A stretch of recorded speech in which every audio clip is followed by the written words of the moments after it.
तो हेलो बच्चों, आज के इस वीडियो में हम लोग क्लास 8वीं का प्रश्नावली 1.1 को सॉल्व करने वाले हैं, जिसमें दो सवाल हैं। प्रश्न नंबर 1 है, प्रश्न नंबर 2 है। प्रश्न नंबर 2 है तो दोनों को हम लोग इसी वीडियो में बनाएंगे। तो पहला सवाल जो है क्या बोल रहा है कि निम्नलिखित प्रत्येक में गुणन के अंतर्गत उपयोग किए गए गुणधर्म गुण का नाम लिखिए। गुण का केवल नाम लिखना है, सॉल्व नहीं करने का है, ठीक है ना। तो देखो बच्चों, इसमें कौन सा गुण उपयोग हुआ है। पहला जो सवाल है यहाँ पे क्या दिया हुआ है, माइनस के 4/5 गुने 1 बराबर 1 गुने माइनस के 4/5 बराबर के माइनस के 4/5। तो इसको अच्छे से समझो क्या कौन सा गुण है। तो यहाँ पे देखो, ये जो पहला संख्या है उसको 1 से गुना कर दिया, बराबर में 1 को जो है उसी संख्या से गुना कर दिया तो वही संख्या आएगा। यानी कि 5 को अगर हम लोग 1 से गुना करें या फिर 1 को हम लोग 5 से गुना करें तो आने वाला है 5 ही आने वाला है। तो इसको हम लोग बोलते हैं तत्समक। क्या बोलते हैं? तत्समक। अगर गुना करने के बाद वही संख्या सेम आने वाला है तो उसको बोलेंगे गुणात्मक तत्समक। क्या बोलेंगे? गुणात्मक तत्समक। तो इसका आंसर हो गया गुणात्मक तत्समक। क्या हो गया आंसर इसका?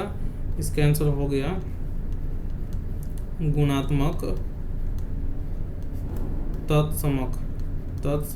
ठीक है। उसके बाद दूसरी बात को देखो, ये पहला संख्या है माइनस के 13/17, ये दूसरी संख्या है माइनस के 2/7।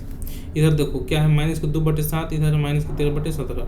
तो ध्यान से देखो, ये जो देखो पहला पोजीशन पे था गुना है, ये है दूसरा पोजीशन पे था।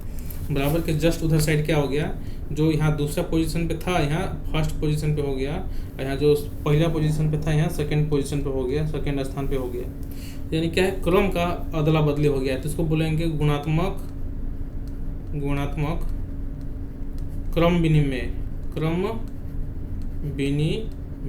हो गया। यही हो गया आंसर, बस लिखने का है गुण। उसके बाद तीसरा सवाल क्या है, तीसरा बोल रहा है कि माइनस के 19/29 गुने 29/-19 बराबर के 0। ठीक है, इसको सोल्व करने का। तो देखो बच्चों, माइनस के 19/29 है, इसको हम लोग पलट दिए, 29/-19 हो गया, बराबर कितना आ गया? 1 आ गया। तो अगर हम लोग किसी संख्या को पलटते हैं, जैसे मान लो 5/2 लिख दिया, इसको हम लोग पलट के गुना कर देंगे 2/5, तो 1 ही आएगा। तो इसको हम लोग बोलते हैं योज्य प्रतिलोम। क्या बोलते हैं? योज्य प्रतिलोम। क्या बोल देंगे बच्चों? योज्य प्रतिलोम। तो प्रश्नावली 1.1 का तीनों सवाल हो गया। उसके बाद हम लोग प्रश्नावली 1.1 का ही दूसरा सवाल की ओर आगे बढ़ते हैं। तो बच्चों, दूसरा सवाल क्या दिया है उसको समझते हैं। क्या लिखा है कि बताइए कौन से गुणधर्म की सहायता से आप 1/3 से लेकर 1/3 गुने 6 गुने 4/3 को 1/3 गुने 6 गुने 4/3 के रूप में अभिकलन करते हैं। ठीक है, तो इसको अच्छे से समझते हैं कैसे बनाने का है। देखो बच्चों, इसमें क्या बोला है सोल्व करने के लिए, पहले यहाँ सोल्व लिख लेते हैं।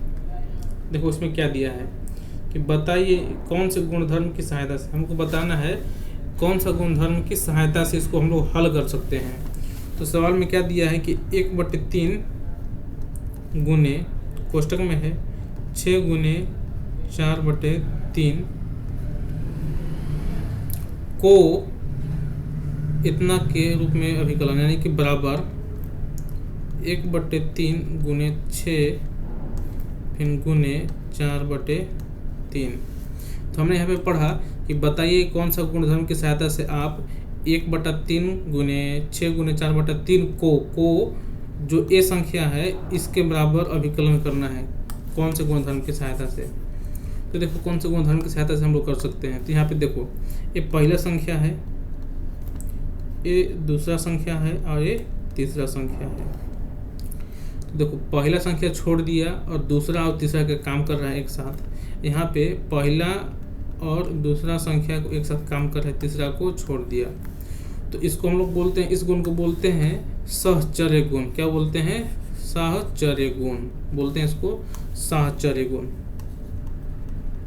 सहचर्य गुण। बस यही हो गया आंसर, सहचर्य गुण। ठीक है।